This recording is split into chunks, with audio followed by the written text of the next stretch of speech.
Who still walks the streets of New Orleans when the city sleeps? Who lingers in the flickering candlelight, behind the wrought iron gates, where the scent of burning herbs and damp earth hangs thick in the air? They say Marie Laveau never truly left. They say, if you listen closely, you can still hear her footsteps echo through the alleys of Jackson Square. The night is thick with secrets. The Mississippi hums, a deep, eternal song, carrying whispers of old magic through the French Quarter. And somewhere, in the mist that clings to the cobblestones, a shadow moves, silent, deliberate. Eloise Carter, a journalist drawn by whispers of the past, arrives in New Orleans. She doesn't believe in ghosts. But she's come to investigate the legend of Marie Laveau, the woman who could command spirits, bend fate, and leave her mark upon eternity. A hunched old woman, wrapped in scarves of indigo and gold, stops Eloise in the street.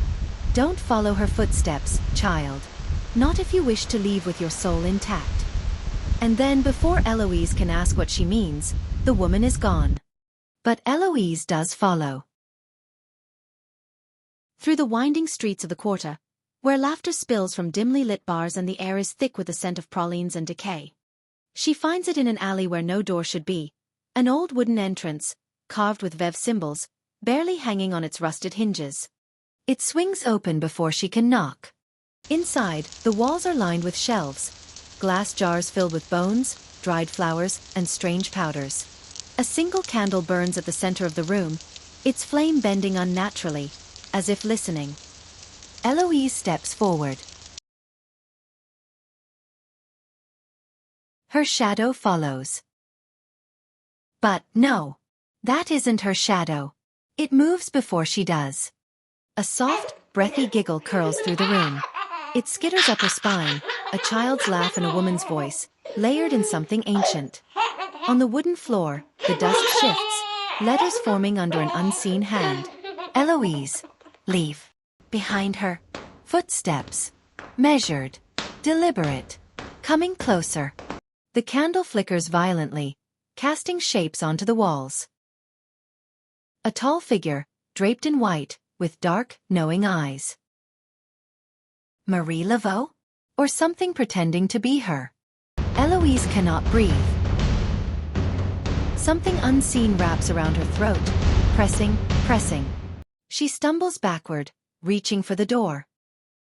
But it's no longer there. The tune is old, a song for the lost. A voice low and rich as molasses, whispers from behind her. You came looking for me, child. Now tell me, what is it you wish to know? Eloise finds her voice. She asks about the legend.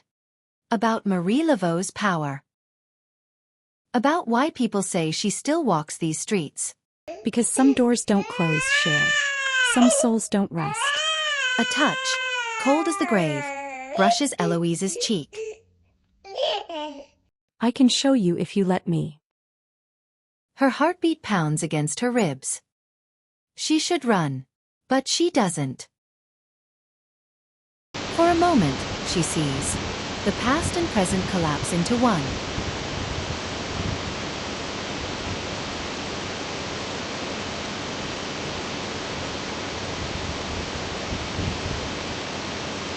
A circle of women, candles burning to the wick, a spirit half-summoned, and then betrayal. Marie Laveau was more than a queen. She was a woman wronged. The betrayal was never undone. And so she still walks, still watches. This city breathes, child. It remembers. Eloise jolts awake. Back in the alley, the wooden door gone. A sigil, drawn in ash, stains her skin. Even in daylight, she hears them.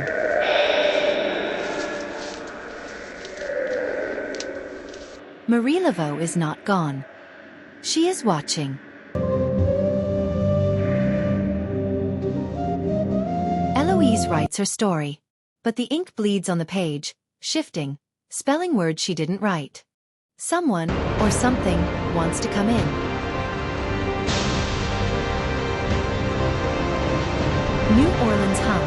alive with its ghosts. Tap, tap, tap. You followed her footsteps, child. Now she follows you. The footsteps never stop. A single candle burns in front of her. It won't die. Eloise is never alone again, and neither are you.